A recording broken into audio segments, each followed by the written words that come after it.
Hello, Marilyn here, your optimism guru, ready to spread a little daily cheer in your world. So I don't know why, but today is Daily Cheer 007. 007 of this new Daily Cheer format, and for whatever reason that just seems extra cool to me. You know, 7 in a row, huge, huge. So to celebrate 007, I have come up with 7 little favorites lists that I want to share as briefly as humanly possible with you. So 7 lists of my favorite things, places, items, indulgences, and not each of these lists has 7 items. So I didn't go that far because I didn't want this to be an hour-long video. But let's jump into it. Okay, first list I want to share is my favorite songs right now. So my favorite songs have nothing to do with when they actually came out or how new or old they are. It's just what I can't get enough of. Like, if these 5 songs were on a single playlist back to back, I could literally play it on a loop all day long. And some songs are just like that sometimes. First one is called Madness by Muse. And I heard this on the radio a few weeks ago and immediately looked it up on my phone and thought that it was the newest, greatest song I'd ever heard. And it turns out it was from 2012. So I'm not always the hippest cat in town. I know that's shocking, but I love it. Madness by Muse. Different for Girls, which is Dierks, Bentley, and L. King. And I just love that because it's talking about how men and women deal with breakups differently. And it's just kind of bluesy and just kind of, just cool. I just like it. I like it. I like it. Sex on Fire by Kings of Leon. It is just hot. It's just hot. And I love their sound. And I love a lot of the music that they put out. But that song speaks to me. It just speaks to me. Another one that speaks to me is Beautiful Trauma. This is the newest on my list of the release dates, at least. Beautiful Trauma by Pink. I would love to go and see her on her Beautiful Trauma tour. I'm super jealous. She's been like really close recently and there was just no way to swing it, you know, every which way possible. But Beautiful Trauma, and the video makes the song even better. You know, sometimes a video can make or break a song, but the video to that one is just out of this world spectacular. And it would be even if it didn't include Channing Tatum, which it does. Last but not least, and this is a weird one, just to randomly pop up on these are my favorite songs of current time list. Turn the Page, the Metallica version. I also really adore the Bob Seger version, make no mistake, but I cannot get enough of the Metallica version lately, and I know that's a weird kind of mix. Like, there's some country, there's some rock, there's some pop, there's some old school, like, you name it, it's on there. So, my favorite songs right now, that's my list. My favorite podcasts right now. Number 1 on the list is, well, the number 1 on the list has to be the podcast that introduced me to podcasting. And that has to be the Tim Ferriss Show. Super long form content. I used to be better at being able to actually listen to every single of the podcasts that he puts out because they're all so full of good information. But what I find is sometimes I'm in a mode where I can listen to podcasts while I work, and sometimes I can't. Sometimes they're just a little too distracting. So it just depends on my vibe. But if I'm in a mode when I can ingest a podcast and still be productive in my work without making mistakes, then I will turn on Tim Ferriss, and I will always, no matter who he's interviewing, I will learn something new and just be left feeling like I have just, read a nonfiction book or something, because he is such a great interviewer and he has such great guests on his podcast. So check that out if you want 2 to 3 hour long form content. The second one is The Way I Heard It, and that's Mike Rowe, that Dirty Jobs guy. He is just funny. He's just funny. He's dry humor. I can relate to him. Literally, like, my maiden name is Rowe, so that speaks to me. I love, he tells uplifting stories in kind of his own quirky way, and I just love it. So The Way I Heard It with Mike Rowe. And then the last on this list of favorite podcasts is Marie Forleo, and I really, really, really like her videos that she puts up on YouTube. I have mentioned her on my channel, I think, multiple times before. I really like her as a businesswoman, entrepreneur, and just business motivator or life motivator. I really like her work. But what I like about her podcast in particular is it's generally smaller snippets of her Marie TV. So it's going to be a lot shorter form. So if I just kind of want a quick hit of Marie adrenaline, I will put on her podcast real quick and 5 minutes later be rejuvenated. So I love those 3 podcasts. My favorite books. Okay, I've got a lot of favorite books, but okay. 2 of them are kind of cheats, but you can't be me and not still list them. So, I just threw my Bible. Oh. Okay, my Bible is a definite favorite book, and this is the coolest book version that I've ever had, because it's four translations in one. It is ballerific. I can't believe I just threw my Bible. It was totally an accident. I'm sorry. The other one is another, I don't want to throw this, I might break something, is a dictionary. And this is kind of an indulgence of mine, just like one of my fun little quirks that I do. But I color code as I read, even as I read the dictionary. And I have my whole system and I love it. But okay, I'm going to show you a page where I haven't color coded, so it doesn't look quite so like I've lost my mind, because my color coding gets a little insane sometimes.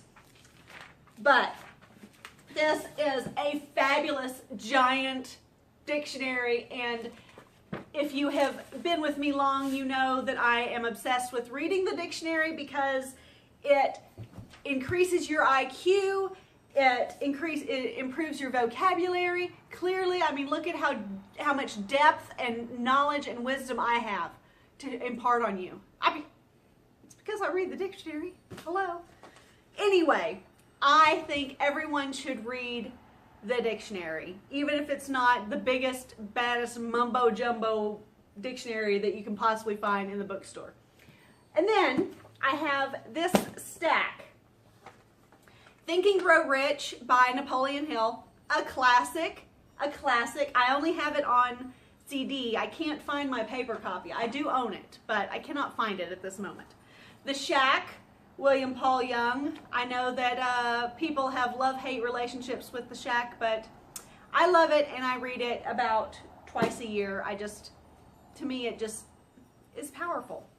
The 4-Hour Work Week, again, Tim Ferriss. I know. But this has so many, this is kind of like life hacks before life hacks were a thing. Like, it's all about just maximizing time and productivity in business, in life, you name it. No, I don't have a 4-hour work week, but you know what? Tim Ferriss doesn't either. It's all about just maximizing every moment so that we can have our downtime or our off time or time for another venture or whatever as we choose. Walden, Henry David Thoreau. I love this. For Christmas, my kiddo even got me a t-shirt that is so amazing. It has the entire text of Walden printed on the shirt somehow. I mean, of course I haven't read it cover to cover on my t-shirt, but it is phenomenal, phenomenal. But I love Walden. I read it a lot. I love to re-highlight and see where stuff spoke to me one time and didn't speak to me another. I've got underlining. You can tell from the different times that I read it, but I love that. I love that one so much. And then the Know-It-All, which is about, it's A.J. Jacobs, and it is about a man who sets off to read the entire Encyclopedia Britannica successfully. It wasn't that he set off, he actually did it. And he's a brilliant writer. He's very funny. I can relate to him completely. I also love, oh, I'm going blank on what the other one is called that I love, love, love of his. But he also, the one year in the Bible, oh shoot. Oh, this is going to drive me crazy. If I think of his other one that I love, love, love so much, I'm going to put it in the description box. But he has another one that he followed all of the rules from the Bible for a time period. And it's phenomenal too. But the Know-It-All and him reading the Encyclopedia Britannica is so great. It's so great. In fact, that is where I got, after reading this forever ago, many, many years ago, when it was new, that's when I started reading the dictionary. So, my favorite books list, that took a little while, I'm sorry. I was trying to just blaze through these lists for you so it's not an hour-long program. All right, my favorite restaurants, specifically my favorite restaurants in Madison, Wisconsin. For whatever reason, my list just became a list of restaurants in one specific city. So if you're ever in Madison, I've got a whole great list for you. Ian's Pizza, the most phenomenal pizza place on the history of the planet. That made no sense. It's good. The Old Fashioned, which says that it's like beer, brats, and cheese or something like that, but it's so much more, so much more. All of the, I've got 4 restaurants on my list. All of these are places that I have literally never had anything bad. Everything that I put in my mouth is like, every bite is like, this is the best food I've ever eaten. Like top-notch Maryland Rockstar recommendations. So the Old Fashioned also has incredible drinks. And if you go to the Old Fashioned in Madison, you have to drink an Old Fashioned. It's just the rule. It's the rule. Graze, which is like American fare, but amped up, Wisconsin style. You have to have, if you go to Graze, Graze, on the square in Madison, you have to order the cheese curds. You just have to, because they're the best cheese curds that I've ever eaten. And they're amazing. And just talking about them right now makes me crave cheese curds so much. Last but not least, Taqueria, actually we always called it Taqueria Guadalajara, but I look at the spelling and I think we've been mispronouncing it in my family. Taqueria Guadalajara. And it is authentic Mexican food that is out of this world. These 4 restaurants, as soon as I eat at them, I start craving them again. They are that delicious. And Taqueria Guadalajara, they've got like a kitchen the size of my couch, and you can see them working it all the time. And it's got like 8 people in it, just going like 90 to nothing. And the food is phenomenal. The quality of the restaurant is phenomenal. The people who work there, like, you name it, it is so good. So good. All right, my next list, my favorite daily indulgences. Now, this isn't like the big stuff like going to the symphony or taking a trip to Paris. This is the indulgences that I allow myself all or most days without allowing myself to feel guilty about it, because they're indulgences, and that's what indulgences are all about. Number one, this sounds really obvious, but showers. I do not skimp on the number, the quality, or the time that it takes me to shower. You want to put me in a bad mood, make me rush a shower. Or have the water go cold in the middle of one. You ruin my shower, that's when you're going to bring my mood out. We don't want to do that, because otherwise my mood's pretty good. Showers, I love them. Ideally, I would take 4 a day, but all the rest of it just takes way too much work, so I don't end up taking 4 showers a day. Wearing high heels.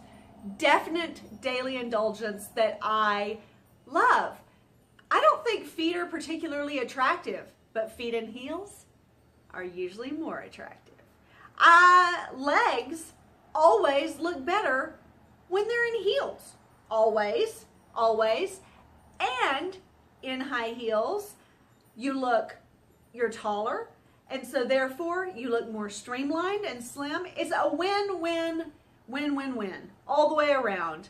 Wearing high heels, I recommend it to anyone who can possibly tolerate it. To me, they're just as comfortable as regular shoes. I can run in them. I can do anything that I need to do in heels 99% of the time that I would do in any other shoe. So why not look fabulous at the same time and feel good? And they amp up my confidence also because of all of these other positive attributes that wearing heels has. Another thing, I have a morning phone call every day from one of my very, very, very best friends and very, very, very oldest best friends, Heather. If she and I don't talk in the mornings, it's like something's off about my day. So, you know, we all have those little things where something just makes it extra special. And my morning phone calls with Heather are always extra special, even when we have nothing to talk about, or even when we're both in bad moods and are just venting, which does happen. Last but not least, on my favorite daily indulgences list, coffee and mind prep time. I love, love, love coffee. I love, love, love coffee.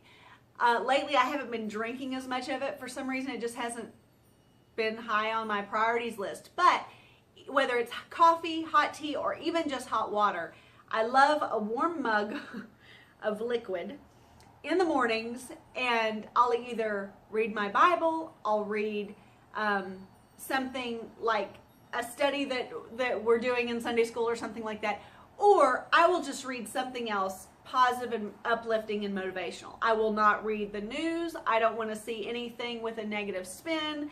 I want my morning mind prep time, which is typically about 4 a.m., because I also want this to happen before anyone else is up to distract from my day. But my morning mind prep time is my coffee, my hot tea, my hot water, and something that feeds my soul and gets me moving. Favorite commute or road trip time uses. Now, I don't have a commute right now, which is great, but there have been other times when my commute has been upwards of an hour each direction, and I'm kind of one of those who I don't really mind commuting. I don't mind particularly a little bit longer commutes. I'd prefer it to be at least 20 or 30 minutes if I'm going to be commuting, because that gives me some reset time, some natural prep time going into the office, some natural reset time leaving the office and returning to my family. I think commuting is actually very valuable. But I also am with Zig Ziglar and think that commuting time needs to also be productive, feeding you a little bit, and not just shutting down, and that's not the way that we readjust. We need to either be motivating ourselves one way or motivating ourselves the other. But he called it Vehicle University, which I love. So I listen to a lot of Zig Ziglar. I have his I have several of his CDs because I love him. May he rest in peace. Same with Wayne Dyer. I am crazy about his work. It's light, it's inspirational, and it just speaks to me so well. May he rest in peace. It's so sad that these people are passed. Also, if we're doing a road trip, of course, there's my Napoleon Hill CD, so whenever I can't find my book, I'll listen to that also. If we're on a road trip and I have kiddos in the car, they tire of my Zig Ziglar and Wayne Dyer, which is shocking, I know. But then we'll get like a book on CD from the library, and oftentimes I'll do like John Grisham or Brad Thor, or kind of like courtroom drama, you know, kind of light crime, stuff like that. And when all else fails, I have Taylor Swift's 1989 CD, which I could listen to on repeat all the time. And I don't know what it is about it, but I just love it, and it's upbeat and it's poppy, and I just kind of get to moving, and my kids were sick of it after like the very first week that I owned the CD. And I own very few music CDs anymore because who does? Everything else just goes Bluetooth through my phone or satellite radio or whatever. But when all else fails, I will pop CDs in. And if I'm in the mood for music and I don't have a signal in any other way, I will pop in 1989 and just rock out all the way through that CD like 20 times in a row until my kids are ready to jump out of the car. And I close with my 007 favorite traits to see in others. Number one, a lighthearted, positive, optimistic personality. I just love when people take the serious things seriously with, you know, the appropriate amount of seriousness, but that everything isn't a tragedy. Everything isn't the end of the world. I like it whenever people see the positive side of things and are able to see that not everything is the sky falling and trauma and terror. So, positive, lighthearted attitudes. I love when people make eye contact with me. It means the world to me whenever people can look up from their screens, make eye contact, and next on my list is communication. So I love it whenever people are open to communicating verbally, communicating by text, communicating by telephone. I would say email, but that's not really high on my list anymore, is it?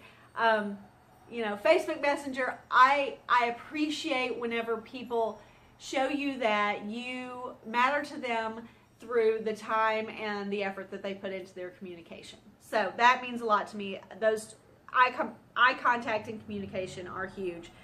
Another trait, the last trait that I listed in my final list for this 007 Daily Cheer, is I appreciate an overcomer's story. So I want to know what your story is. I want to know where you feel like you have looked fear in the eye and moved through it and won and persevered and just come out on top. So I love a good underdog story. I mean, my favorite movie in the world is Rocky. I mean, holy cow. Like, just keep beating me and I'll just keep jumping back up. We got this. No doubts, no doubts. So I love a good underdog story. I love to hear about things that you have overcome, and I appreciate your time and attention in this video and in all of my videos. It means the world to me whenever I see that people are enjoying the content that I'm putting out. It means the world to me whenever I get comments and messages saying, you know, your video today really spoke to me and here's why. Thank you so much. I really appreciate it. It is so meaningful to me, and I love doing this so much, and I hope that that shows. So until I see you again, I appreciate your patience through my 007 list of my favorite things. Until I see you again, I hope that you are making it a great day.